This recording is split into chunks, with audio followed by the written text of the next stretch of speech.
নমস্কার বন্ধুরা, কেমন আছো সবাই? আশা করি ভালোই আছো। দেখতেই পাচ্ছ আমি আজকে কি রান্না করব। ডিম নিয়ে নিয়েছি আর আলু নিয়ে নিয়েছি। আমি আজকে করব ডিম আলুর পোস্ত। তোমরা দেখতে থাকো আমি কিভাবে তৈরি করি। এই আলুটা আমি সিদ্ধ করে নিয়েছি, সিদ্ধ করে এইভাবে কেটে নিয়েছি। দেখো এইভাবে কেটে নিয়েছি। আর ডিমটা আমি সিদ্ধ করে এই যে মাঝখান থেকে চিড়ে চিড়ে নিয়েছি।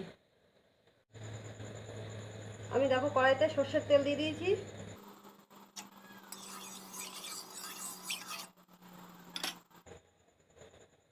এবার ডিমগুলো ভেজে নেব।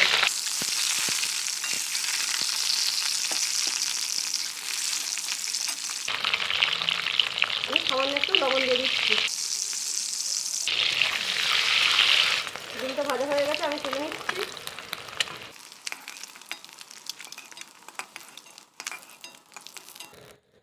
এই যে আমি তুলে নিয়েছি। ওই তেলের মধ্যে আমি আরেকটু তেল দিয়ে দিচ্ছি।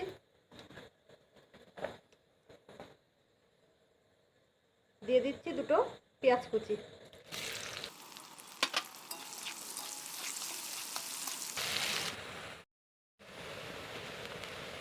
দেখো পেঁয়াজটা আমার ভাজা হয়ে গেছে। এর মধ্যে দিয়ে দিচ্ছি আদা ও রসুন বাটা।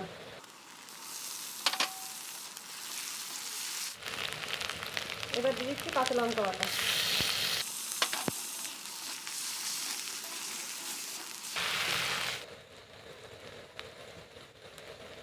এরপর দিয়ে দিচ্ছি লবণ।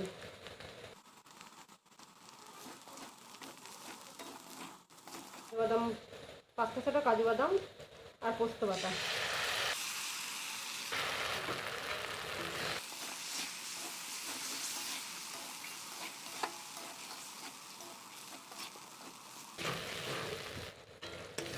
এই যে তেল ছাড়তে শুরু করে দিয়েছে। এবার এর মধ্যে দিয়ে দিচ্ছি আমি সিদ্ধ করে রাখা আলু। যেহেতু আলুটা সিদ্ধ, আমি বেশি নাড়াচাড়া করবো না।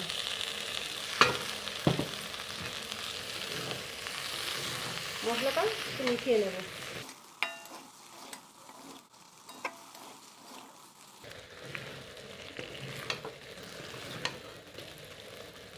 এবার আমি দিয়ে দিচ্ছি এর মধ্যে জল।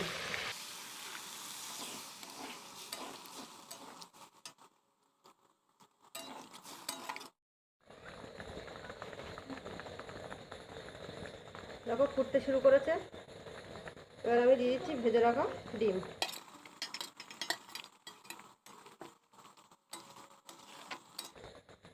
এবার আমি ঢাকা দিয়ে 5 মিনিট ফুটিয়ে নেব।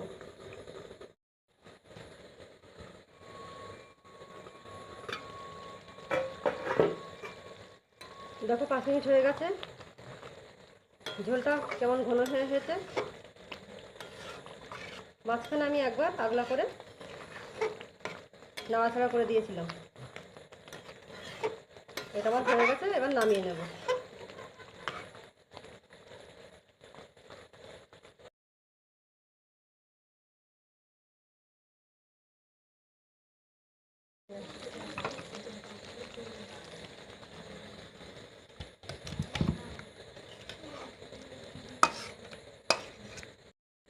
দেখো তৈরি হয়ে গেল ডিম আলুর পোস্ত। তোমার বাড়িতে তৈরি করে খাবে আর আমাকে জানাবে কেমন হয়েছে। আজকের মতো টাটা।